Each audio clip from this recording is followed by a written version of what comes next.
Yep. Sweet, the recording's all started. So yeah, kia ora, ni hao, and welcome everyone to our podcast series for the Winds of Change program. Winds of Change North Asia is an education program of the North Asia Centre of Asia Pacific Excellence. Led by the University of Otago, the program brings together postgraduate students and young professionals from New Zealand and China to investigate common climate change issues and how sustainable development strategies can be created for the future. The kiwifruit industry, it's a prominent industry in both New Zealand and China. Both kiwifruit industries are facing challenges surrounding climate change.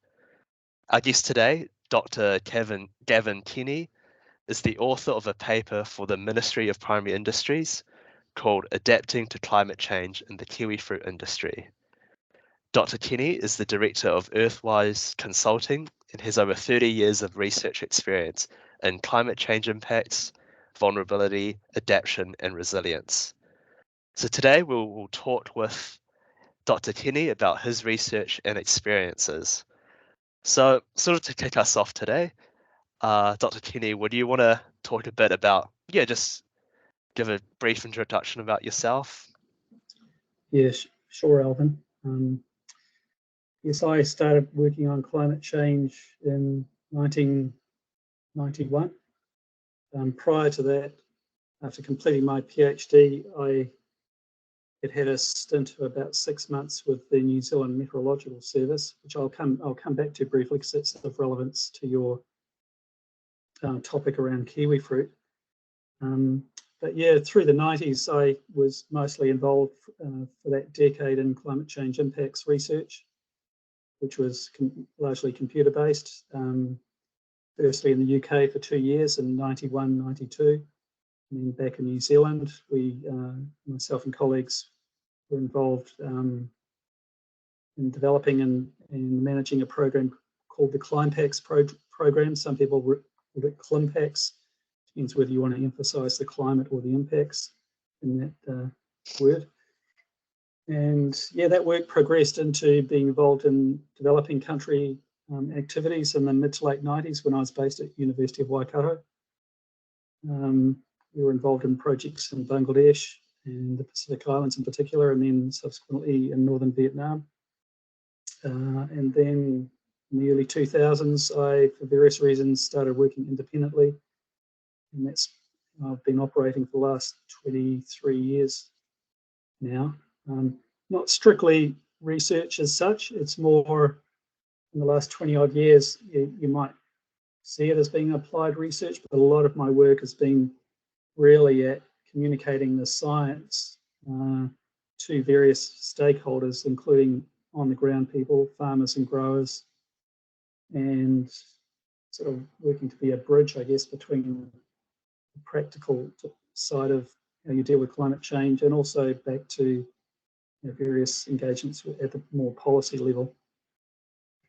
Oh, thank you. Yeah, I think that's very important because in all of our Winds of Change workshops, sort of all the researchers that we interact with always emphasize the importance of communication and climate change, just trying to get that message across sort of all parties within, like everyone in society, and trying to get them on board. Yeah, so I can talk about that briefly in the context of kiwifruit. So I'll give you I'll give you a bit of history. So in 1990, when I was based at the former New Zealand Meteorological Service, which subsequently was split into what's now NIWA and Met Service, and I did some work with a guy called Jim Salinger, who's been around with climate change for a fair while now, either retired or semi-retired, mostly retired. I'm not really sure what Jim's doing these days. But he handed me some data, some kiwifruit phenology data, and wanted me to work on exploring kiwifruit climate relationships. So out of that work, and I guess the basis of a very basic empirical model was developed relating kiwifruit to climate. And Jim and I published a paper on that initial work, and then And I came back from 2 years in the UK and was based at the University of Waikato with the research group there and doing the climate change impact suite work. I picked that up again and used that simple model, if you like, or series of climate relationships that I've developed to map possible changes in kiwifruit in New Zealand.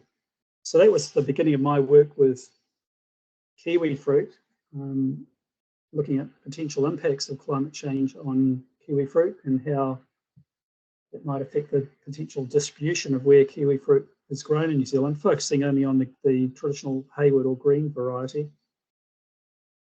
And then when I started working independently in the beginning of the 2000s, and was much more focused on communicating the science to people on the ground. And that was my first direct engagement with the kiwifruit industry.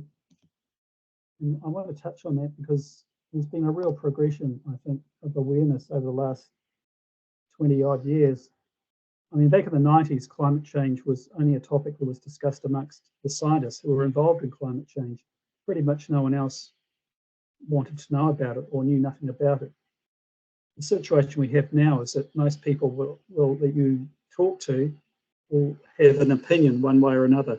They may not necessarily know a lot about it, but they'll have an opinion on it. So there's been a big shift, and that was. So when I remember sitting with the then sustainability manager at Zespri in, I think it was sometime in 2001, and he basically told me at the time that climate change wasn't an issue for the kiwifruit industry. It wasn't on their radar. It wasn't an issue of concern for them. And so nothing happened at that time. And then things progressed. 5 or 6 years later, around 2006, I got a bit of work through Environment Bay of Plenty, as they were called then, now renamed back to Bay of Plenty Regional Council. And the then general manager wanted me to go out and interact with both some growers, kiwifruit growers in the region, and the industry people themselves. And so I did that little bit of work, and then that progressed to 2008 when I did the work that led to the report that you're aware of. And there was a little bit of subsequent work that I did. And so all of that work that I was involved in, and I was the only person doing that sort of work at that time, was funded by the government. Zespri had no role, and I would say sort of, they had more interest than I originally encountered, but it wasn't a priority for them now. And then now we see 2022, just I think last year, the industry themselves have developed their own adaptation plan, if you like. So there has been a real progression in that time frame, from not wanting to know about it or not seeing it as an issue of importance to recognising actually it is important and they need to be planning more for it. Cool, thanks. Yeah, because I think this change in organizations across different industries is definitely a testament to some of the research that all of these earlier subject matter experts did. And so yeah, I think we're very, very grateful for people like you. Oh, what was that, sorry? No.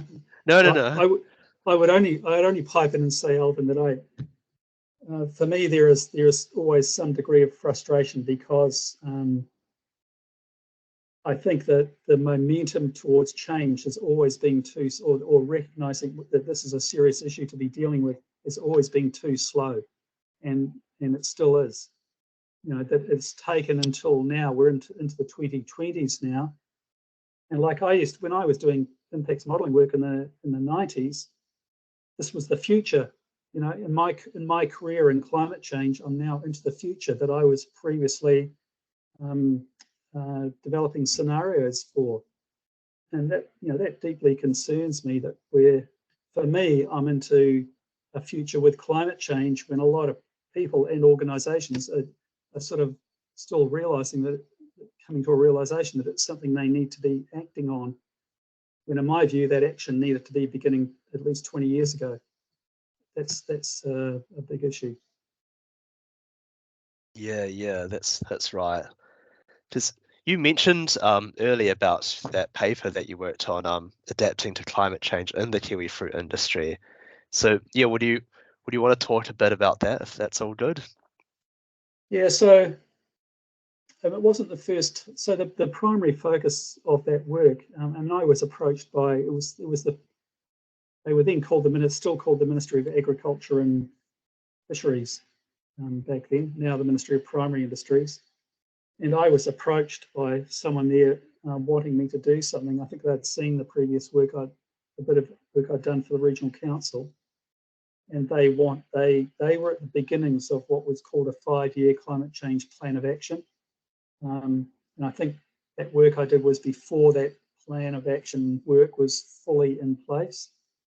So yeah, I was approached and asked to prepare a proposal to do something along these lines. And I already had a foundation of work from what I'd done with the regional council a couple of years previously. I'd already met some of the growers. I had contacts at Zespri. I had the support of the regional council.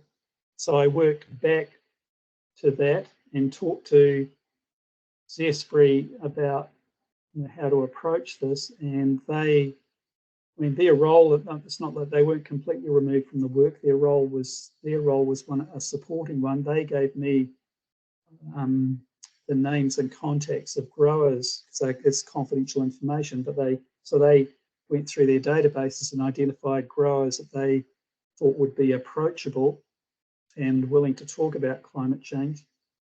So you might call them, from an industry point of view at the time, they were perceived as more open-minded or potentially more proactive growers with whatever they were doing.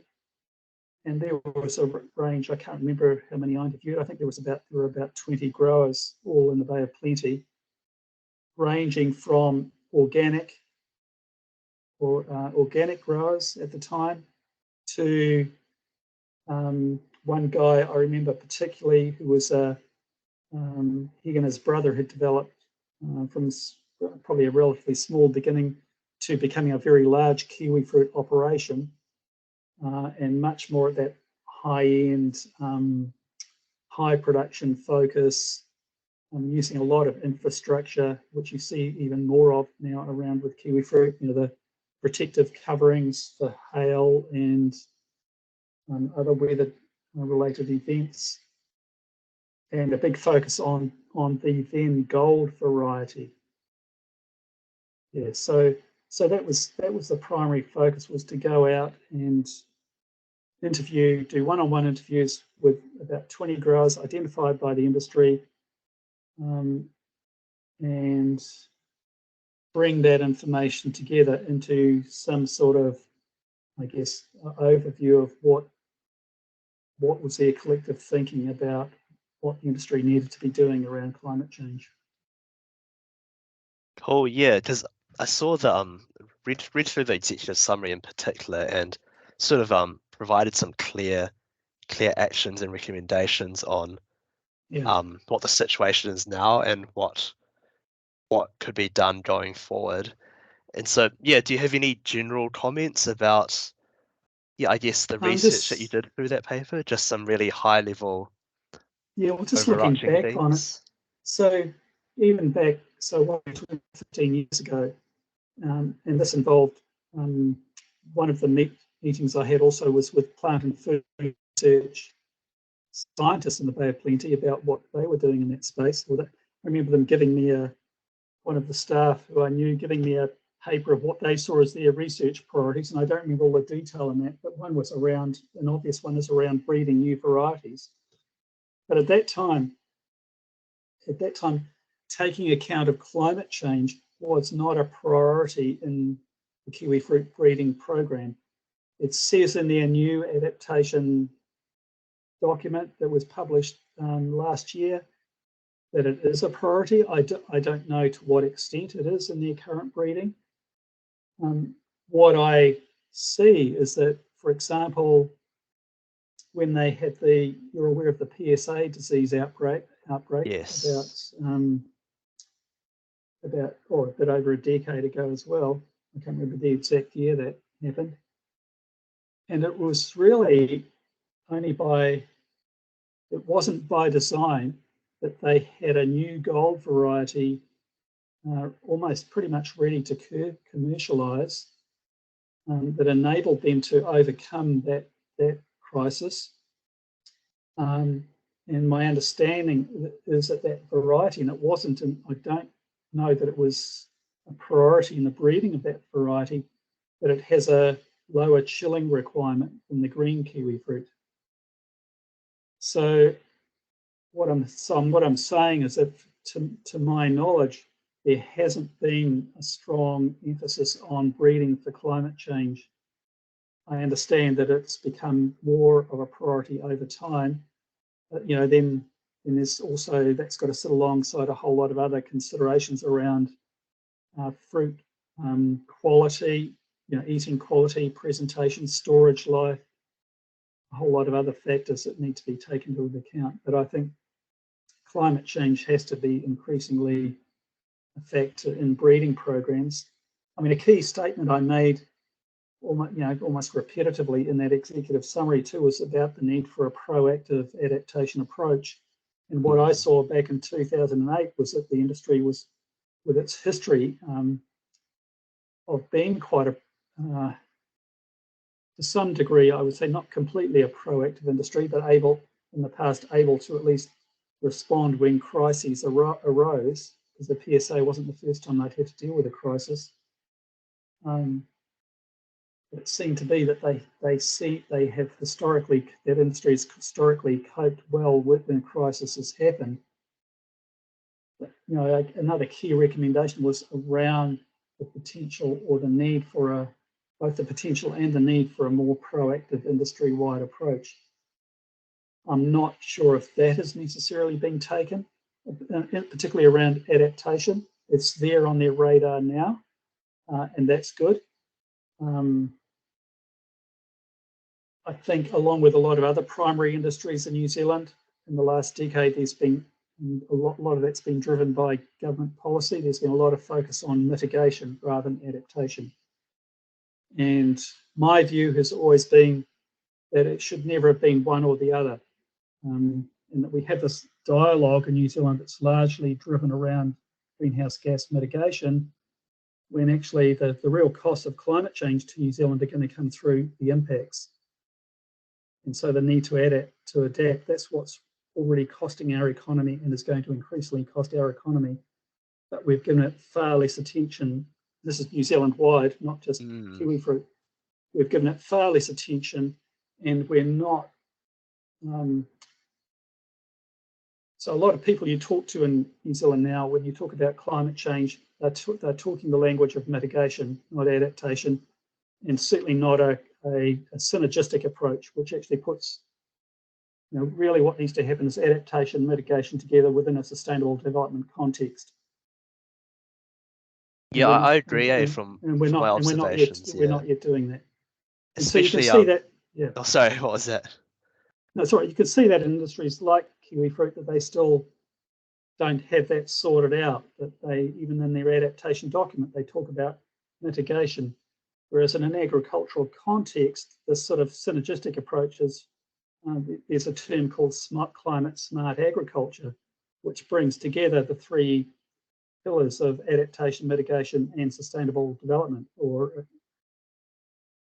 And that's how it needs to be approached. But New Zealand, for whatever reason, seems to be lagging behind or not tuned into what's been continually evolving over the last 2 decades internationally around more integrated approaches. Yeah, because I was just about to make a comment, especially with the election at the moment. You hear from the sort of media environment a lot of emphasis on mitigation and less so on the adaptation side of things. Adaptation. Adaptation, yeah. Adaptation, yeah. Rather than adaptation. Yeah, adaptation. Sorry, being slightly picky there, but that's all good. Get the language right. Yeah. Well, yeah, and that's really interesting, particularly given that within the last 12 months we've had the hugely damaging Cyclone Gabrielle, And yeah, where's that conversation gone? Where's the focus on the need? And suddenly everyone started talking about resilience. It's like people start getting overloaded because suddenly this word's being talked about all the time, and they say, "What does it mean?" So I've never heard it before, and suddenly everyone's talking about it. It's not a new concept in the climate change context. It just hasn't been there in the New Zealand mindset because it hasn't been effectively communicated that we need to be building our resilience to climate change. And we need to be doing that in a way that integrates both adaptation and mitigation responses. And yeah, so my personal view is that we have it's not a political view, it's from my long experience that we misdirected in terms of how we're looking at climate change in New Zealand. And unfortunately, as a consequence, there's been a lot of miscommunication and there's a lot of misunderstanding around the general population about what climate change actually means. Yeah, thanks for those broader views on climate change adaptation. I guess a good question to end with is probably, what do you think going forward? What sort of improvements would you like to see? I just, in general, like you mentioned the agricultural industry in New Zealand, or even just New Zealand's climate change approach. Is there anything in particular that you would like to see that you don't really see at the moment? Sorry, I just glanced at my phone. I've got a message where my dog has done a runner down the road, but I'll probably need to end this soon. Okay. Yeah, I think the key thing that would come to mind is that. Sorry, can you just I had an answer in my mind. Can you just repeat that a bit? Just let me regather my thoughts around that. Sure thing. Is there anything that in New Zealand, with New Zealand's climate change approach, is there anything that you want to see happen going forward that you don't see so much now? Yeah, and it's something that's needed again, and it's something I had discussions with the previous manager of Bay of Plenty Regional Council about, because he was on the same page, and he had previously been in a senior role in Wellington around climate change. Is that we need coordinated regional approaches. It's all very well individual industry groups addressing climate change, whether it's mitigation or adaptation, but we actually need, our regional council structure in New Zealand was set up around defined water catchment areas. And it's always been a logical progression to me to, at a regional level, to take an integrated cross-sectoral approach that addresses the needs within defined catchment areas, that looks at both adaptation and mitigation. So you look at a catchment area, say in the Bay of Plenty region, for example, where Kiwifruit is, and what are the range of land uses in that catchment area, and what are the responses that are going to address both adaptation and mitigation, as well as sort of social, environmental, social and economic needs. So that's what I feel is really lacking as a whole in New Zealand. And I could take that model and apply this, say the same for pretty much anywhere else in the world, including China. I know you've got this interaction going on with China. And I've done a little bit of work with the Asian Development Bank in China, and had one trip there a few years ago to the northeast, and I saw exactly the same sort of situation where there was a need for an integrated planning approach that involves, and it's got to go two ways. It needs the regional council working effectively, and it needs on the ground engagement in ownership building. Cool. Thank you very much for those concluding statements. It was nice linking it back to both countries, New Zealand and China. Yeah. Cool. Yes. So yeah, that's pretty much it. Thank you for your time. Very grateful for your time. I know you're a very busy Yeah. person. Well, it's a big topic, Alvin, and I hope I've given you something worthwhile to think about anyway. Oh, 100%. Thank you very much. Okay. I better go and deal with this crisis that I've got. Yeah, I hope That's your up to dog is me. okay. Oh, yeah, it's all right. All your listeners don't need to hear about it. So, Okay. See ya. All the okay, if you have best. any other little questions, just send me an email or whatever. Cool. Thank you very much. Appreciate it. Okay, Alvin. Thank you. Bye for Cool. now. Bye-bye.